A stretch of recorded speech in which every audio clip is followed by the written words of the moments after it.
Eu quero partilhar com vocês o texto que está em Mateus, capítulo 14, versos 22 a 33. Abra sua Bíblia comigo nesse texto, por gentileza. Mateus, capítulo 14, versos 22 a 33. Lido o texto, seja na sua Bíblia, em papel ou no seu smartphone. Mantenha o texto aberto depois da leitura, por favor. Está escrito logo a seguir: compeliu Jesus os discípulos a embarcar e passar adiante dele para o outro lado, enquanto ele despedia as multidões. E despedidas as multidões, subiu ao monte a fim de orar sozinho. Em caindo a tarde, lá estava ele só. Entretanto, o barco já estava longe, a muitos estádios da terra, açoitado pelas ondas, porque o vento era contrário. A quarta vigília da noite, foi Jesus ter com eles, andando por sobre o mar. E os discípulos, ao verem-no andando sobre as águas, ficaram aterrados e exclamaram: é um fantasma! E tomados de medo, gritaram. Mas Jesus imediatamente lhes disse: tende bom ânimo, sou eu, não temais. Respondendo-lhe Pedro, disse: se és tu, Senhor, manda-me ir ter contigo por sobre as águas. E ele disse: vem. E Pedro, descendo do barco, andou por sobre as águas e foi ter com Jesus. Reparando, porém, na força do vento, teve medo. E começando a submergir, gritou: salva-me, Senhor. E prontamente Jesus, estendendo a mão, tomou e lhe disse: homem de pequena fé, por que duvidaste? Subindo ambos para o barco, cessou o vento. E os que estavam no barco adoraram, dizendo: verdadeiramente és filho de Deus. Amém.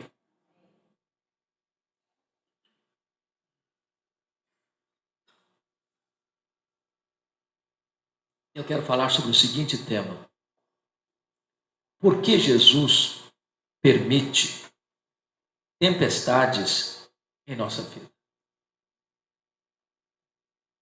Por que Jesus permite tempestades em nossa vida? O contexto deste episódio retrata três coisas interessantes. Primeiro, uma notícia muito trágica chegara a Jesus e aos discípulos. Eles acabam de receber a notícia de que João Batista, o precursor do Messias, tinha sido degolado por causa de um adolescente inconsequente, de uma mulher adúltera e de um rei.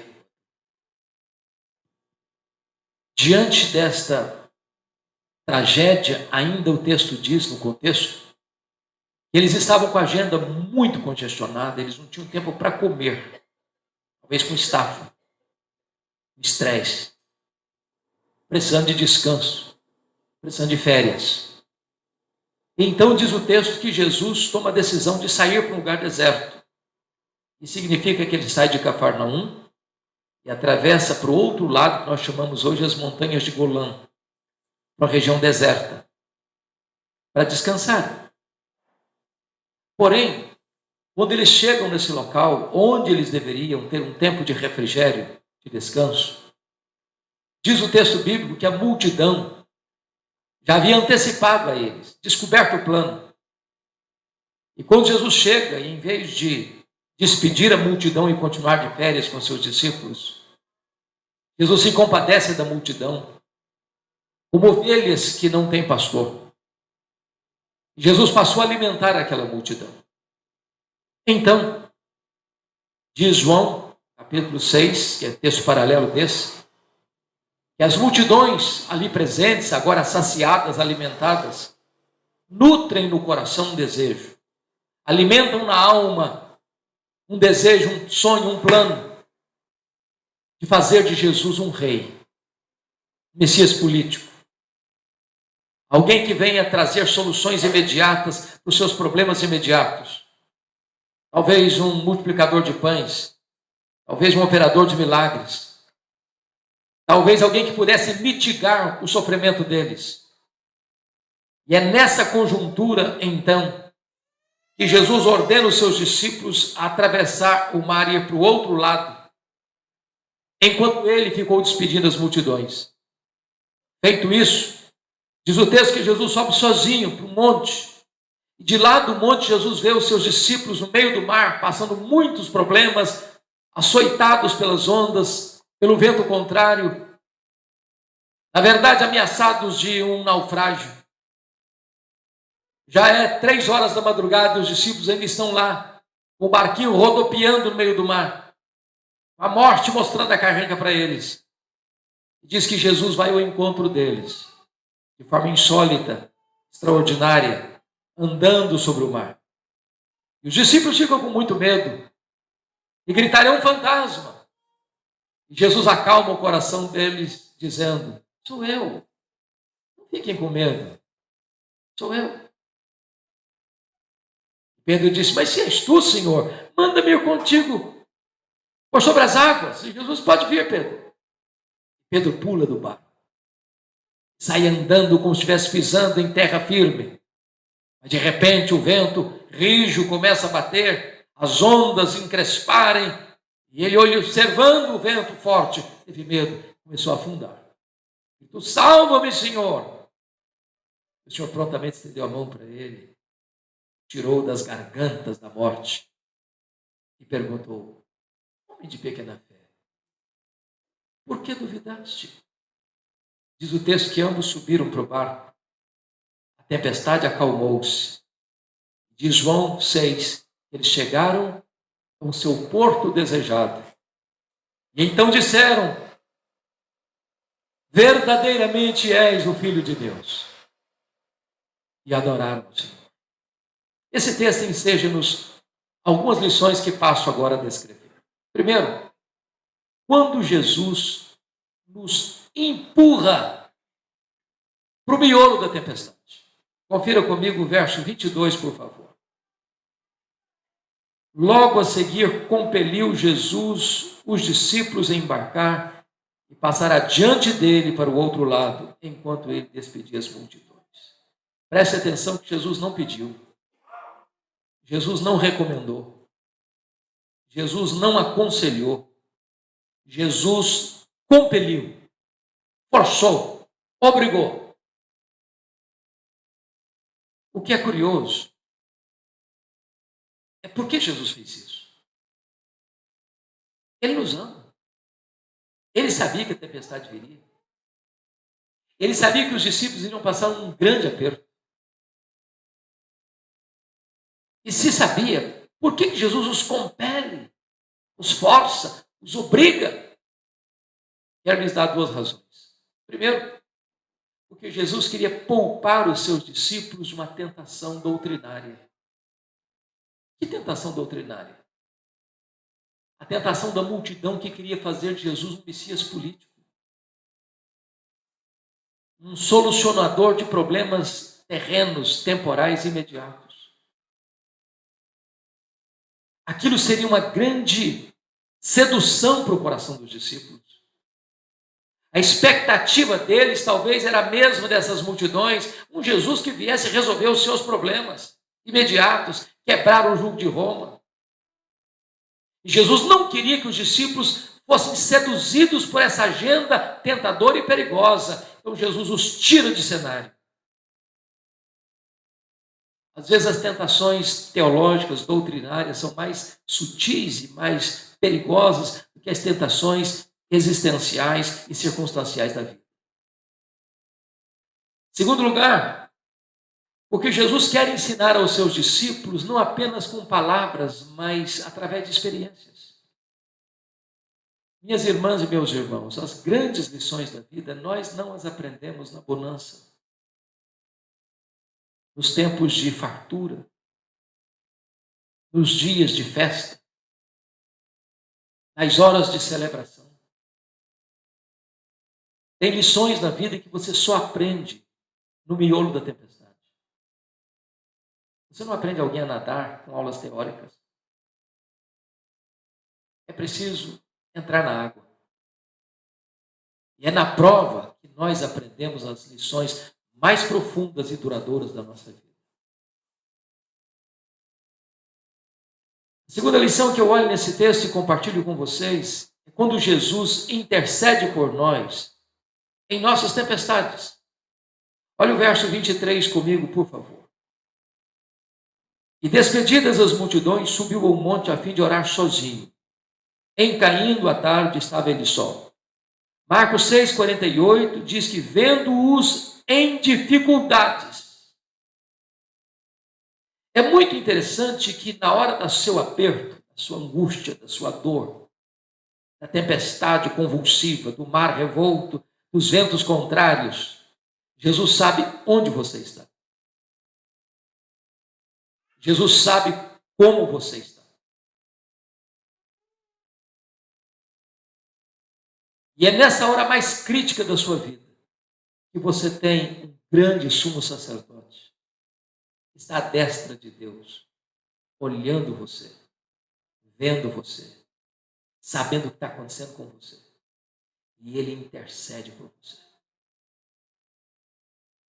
Nesse tempo, quando os discípulos estão vivendo a hora mais aguda de desespero da vida, diz o texto que Jesus está lá no monte, sozinho, olhando para eles e vendo-os em dificuldade e orando por eles. E é maravilhoso saber que você tem um intercessor junto ao Pai. Você tem um outro intercessor dentro de você, que é o Espírito Santo. E nas tempestades da vida você nunca está abandonado ou sozinho, porque existe o Deus Todo-Poderoso, o nosso advogado, o nosso sumo sacerdote, orando por nós, intercedendo por nós, vendo-nos em perigo, mas trazendo solução para solucionar e acalmar as tempestades da nossa alma. Mas eu quero trazer uma terceira lição. É quando Jesus nos ensina, não com palavras, mas através das circunstâncias. Olha o verso 24 comigo. Entretanto, o barco já estava longe, a muitos estádios da terra, açoitado pelas ondas, porque o vento era contrário. O que me deixa assim curioso no texto é o seguinte: quando você está obedecendo ao Senhor, o que você espera? Vai dar tudo certo. Vai ser céu de brigadeiro. Vai ser uma navegação serena, segura, tranquila, de mar esmaltado. E uma tempestade à vista. Não é isso que a gente pensa? Mas eu quero dizer para você que apesar de você ser crente, ser mãe piedosa, mãe intercessora, você ser um homem de Deus, você criar sua família nos caminhos de Deus, eu preciso lhe afirmar isso, que as tempestades da vida são inevitáveis. Eu acho que nenhum de nós aqui hoje está numa redoma de vidro, uma estufa espiritual. A vida não é blindada. Não estamos num jardim grinaldado de flores. A estrada está juncada de espinhos. Há situações adversas. Isso acontece mais hoje ou mais amanhã. E com todos indistintamente, homens, mulheres, ricos, pobres, grandes, pequenos, doutores, analfabetos, crentes, descrentes. As tempestades chegam. O vento contrário chega. Em segundo lugar, as tempestades são também imprevisíveis. Às vezes elas chegam quando você está se afastando de Deus, como no caso de Jonas. E às vezes elas chegam quando você está obedecendo a Deus, como no caso dos discípulos. Eles não estão fazendo essa viagem porque são rebeldes. Eles não estão navegando porque estão na contramão da orientação de Jesus. Eles estão obedecendo a Jesus. E de repente, esperando, já que as férias ficaram frustradas, já que não conseguiram permanecer de férias, que pelo menos a volta para casa fosse tranquila. E não foi. Terceiro, as tempestades, às vezes, elas são inadministráveis. Quando eles saem das montanhas de Golã, que nós chamamos hoje, para a região de Cafarnaum e Betsaida, que é do outro lado, cujo lado de Israel, o mais conhecido, onde Jesus morava,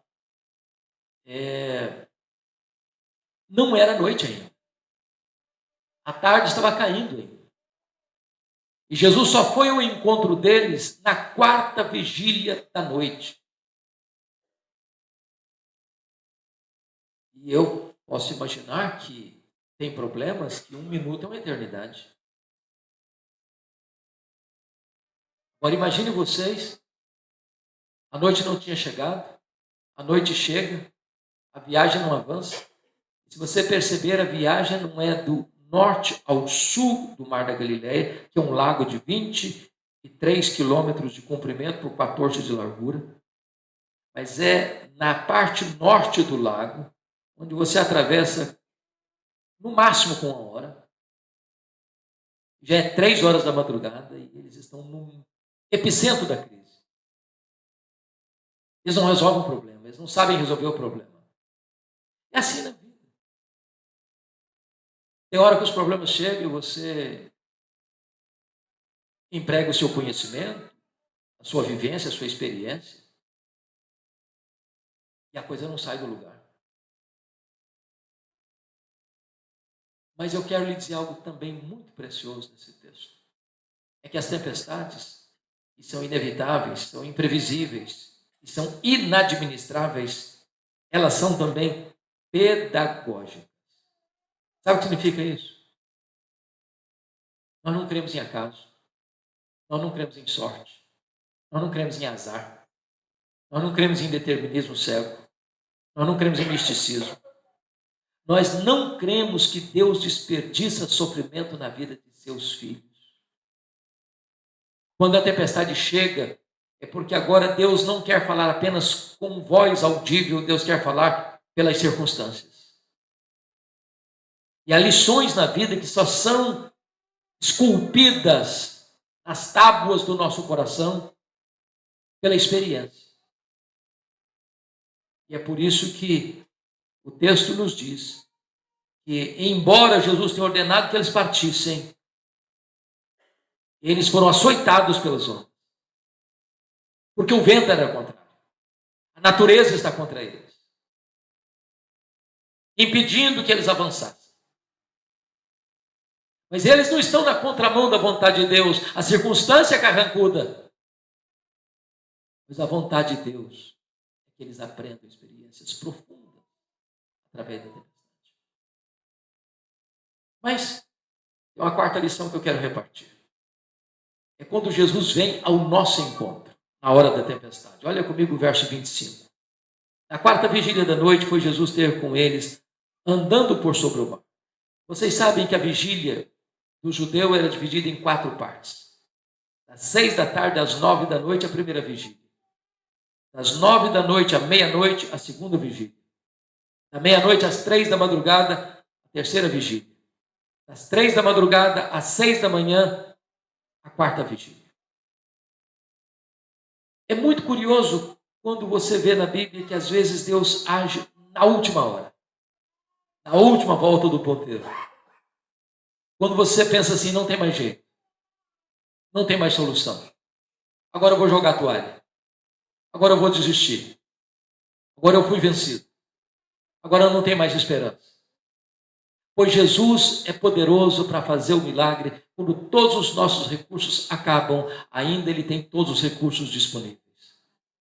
Ele vem, sempre Ele vem, ainda que na quarta vigília da noite. O Senhor não livrou os amigos de Daniel da fornalha, pois estava com eles na fornalha.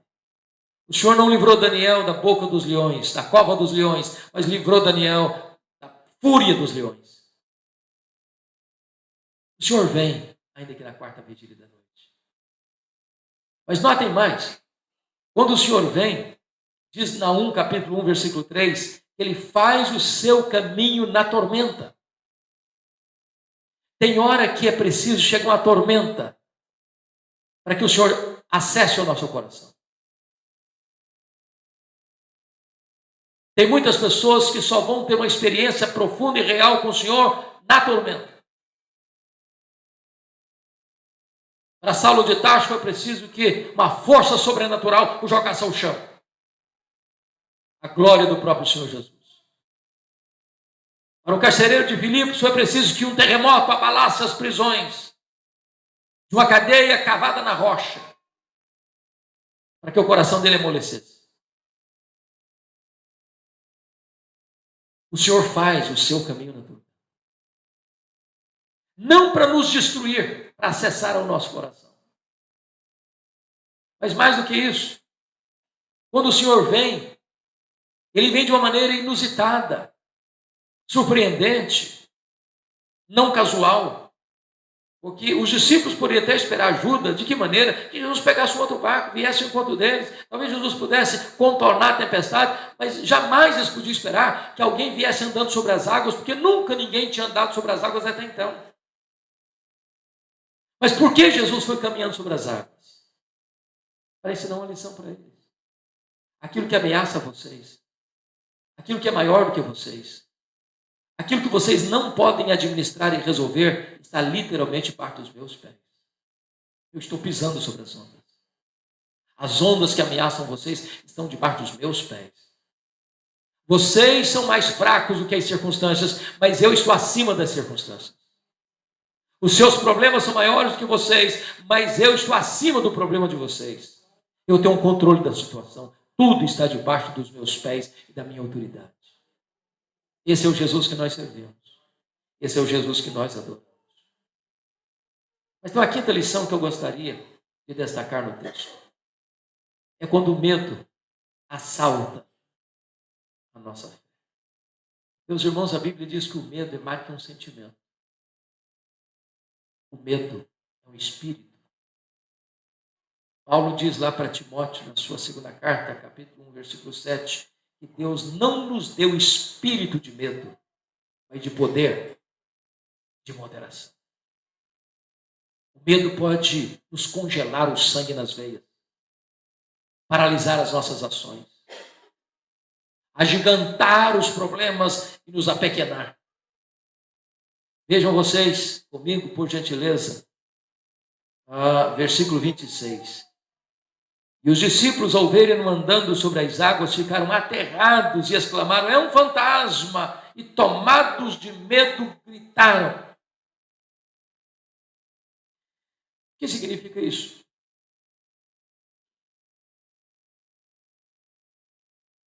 Primeiro, o medo pode nos assustar mais do que as circunstâncias.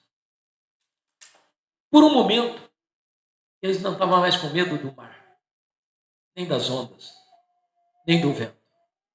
Eles estavam com medo de algo que eles não sabiam explicar, que chamaram de fantasma.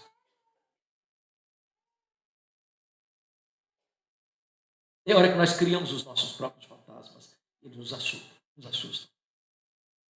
Segundo, o medo pode inverter as circunstâncias. Aquilo de que eles estavam com muito medo era a própria solução para eles. Era o Senhor Jesus. Então, eles não apenas não veem em Jesus, mas eles veem em Jesus o motivo do medo deles. E mais, o medo sempre nos levará ao desespero.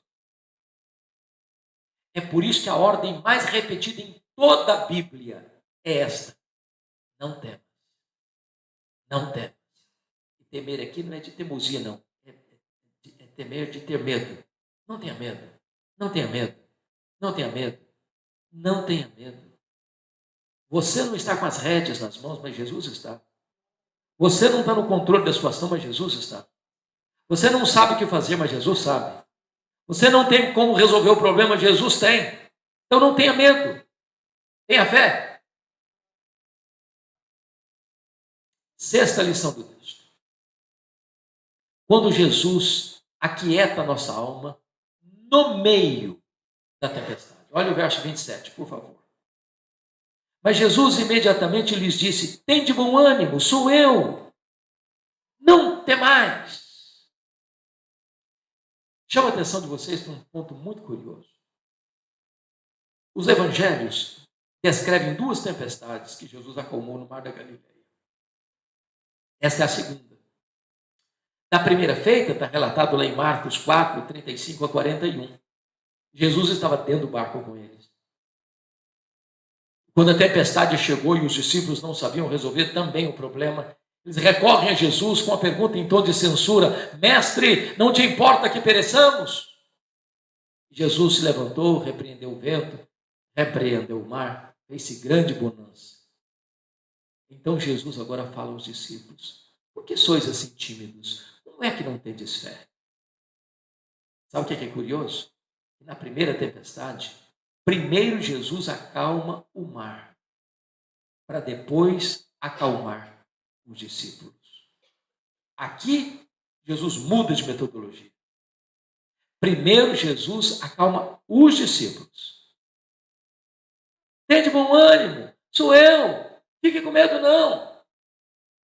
Para depois acalmar o mar. Por que Jesus muda de metodologia nas duas tempestades? É porque tem hora que o maior problema que você enfrenta não é a circunstância, é o sentimento. Tem hora que o maior problema que você enfrenta não está fora de você, está dentro de você. E Jesus é capaz de discernir quando o maior problema está fora e quando o maior problema está dentro. E ele pode tanto acalmar a tempestade de fora quanto a tempestade de dentro. Ele pode acalmar tanto a circunstância quanto o sentimento. E Jesus está aqui hoje para acalmar o seu coração. Eu sei que nós temos medos, talvez diferentes, talvez circunstâncias diferentes. Mas Deus sabe, o Senhor sabe que às vezes nós estamos assaltados pelo medo. O Senhor sabe que talvez nós vivemos circunstâncias que nós afirmamos: ou o Senhor faz um milagre, ou não tem jeito, ou não tem saída, não tem escapatória. Pois Jesus está aqui hoje para acalmar o seu coração, para trazer solução para as circunstâncias da sua vida. Sétima lição do texto. Quando a fé vacila, nós afundamos. Olha comigo o verso 28 a 31. Está escrito assim: respondendo-lhe Pedro disse: se és tu, Senhor, manda-me ir ter contigo por sobre as águas. E ele disse: vem. E Pedro, descendo do barco, andou por sobre as águas e foi ter com Jesus. Reparando, porém, na força do vento, teve medo. E começando a submergir, gritou: salva-me, Senhor. E prontamente Jesus, estendendo a mão, tomou-lhe e disse: homem de pequena fé, por que duvidaste? Sabe o que eu acho impressionante no texto? É que a fé desafia a lógica. Às vezes nós criticamos Pedro, mas o único que teve coragem para pular do barco e enfrentar o mar foi Pedro. Ele sabia que Jesus tem todo o poder. Se és tu, Senhor, então manda-me ir ter contigo por sobre as águas. Pode vir, Pedro, pode vir. Que experiência que Pedro tem tido. De repente ele salta do barco e começa a andar. O mar revolto é solo firme debaixo dos seus pés.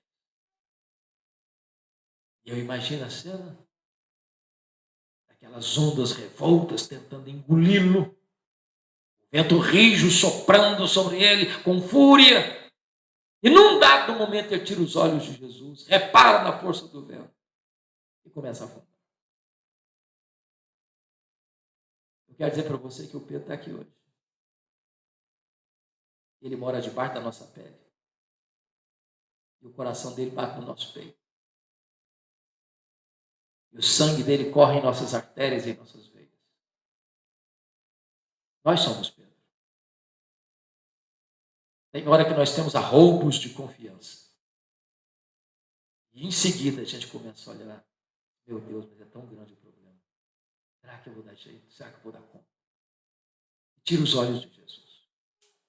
E começa a afundar. O que me impressiona com Pedro, se o medo é o naufrágio da fé, a oração move a mão do socorro. Porque o Pedro não tentou dar de valentão. Não, eu sei nadar. Eu conheço esse mar. Eu vou sair dessa. Não, ele prontamente diz, salva-me, Senhor. E não há qualquer pessoa que grite por socorro a Jesus que não seja atendida. Está passando um aperto? Clame por socorro. Ele tem pressa em socorrer. Prontamente o Senhor estendeu a mão e o tirou das gargantas da morte. E ao fazê-lo, Jesus ainda diz para ele, olha Pedro, a dúvida é o vacilo da fé. Por que duvidaste? Eu não mandei você vir? Por que você duvidou? Você estava debaixo da minha autoridade, debaixo da minha ordem, debaixo da minha palavra. Às vezes a gente lê a Bíblia, a gente crê na Bíblia, por um momento, um relance de bobeira, a gente tira os olhos de Jesus. Olha para as circunstâncias. E começa a afundar também. Mas Jesus é tão maravilhoso que ele estende a mão para nós e tira a gente das circunstâncias difíceis. E ele está aqui hoje para fazer isso na sua vida, na sua casa, na sua família.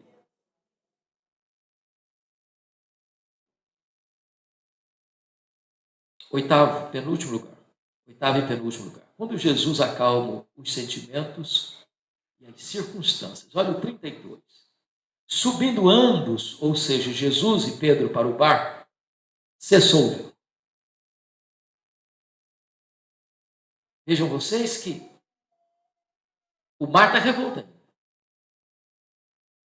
Pedrão está na mão de Jesus. Segurando firme. Não. Até subirem ao barco, a tempestade está lá. Na hora que Jesus e Pedro entram dentro do barco, a tempestade cessa. Que tempestade? A tempestade de dentro e a tempestade de fora. A tempestade dos sentimentos turbulentos, das circunstâncias adversas. Me permita uma pergunta. Qual a tempestade que está afligindo você hoje? A de fora ou a de dentro? Ou ambas?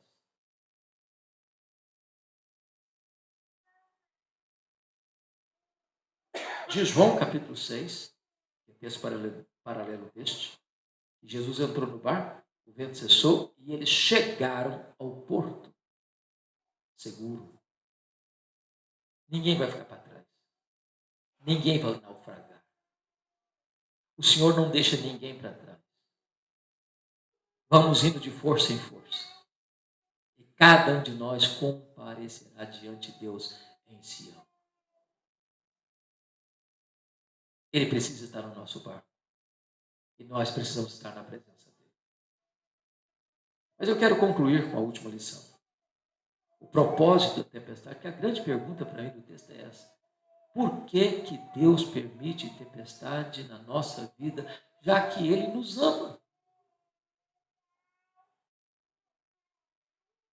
Nós não tentamos poupar os nossos filhos de tempestades?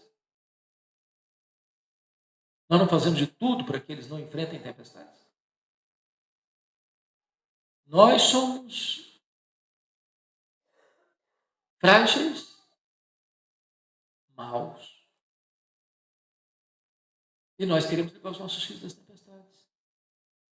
E por que ele, sendo bom, perfeitamente bom, não nos livra das tempestades? Ou permite as tempestades, ou nos envia para o miolo das tempestades? A resposta está no verso 33. É escrito assim. E os que estavam com ele no barco o adoraram, dizendo, verdadeiramente és Filho de Deus. Sabe o que significa isso? Aqueles discípulos já sabiam que era Jesus. Eles já tinham visto muitos milagres de Jesus. Eles acabaram de assistir um grande milagre de Jesus. 5.000 homens, além de mulheres e crianças, em torno de 12.000 pessoas, alimentados com a receita de 5 pães e 2 peixes. Mas Jesus os empurra para o miolo da tempestade, porque eles precisam ter um nível mais profundo de fé. Eles precisam de um conhecimento mais profundo com Jesus. Eles precisam de evidências mais robustas para saberem quem é Jesus. Não apenas um milagreiro, não apenas um operador de sinais, não apenas alguém para resolver os problemas do aqui e do agora, mas o verdadeiro Filho de Deus que desceu ao mundo para ser o Salvador do mundo. Eles precisam saber que é Jesus, o Filho de Deus.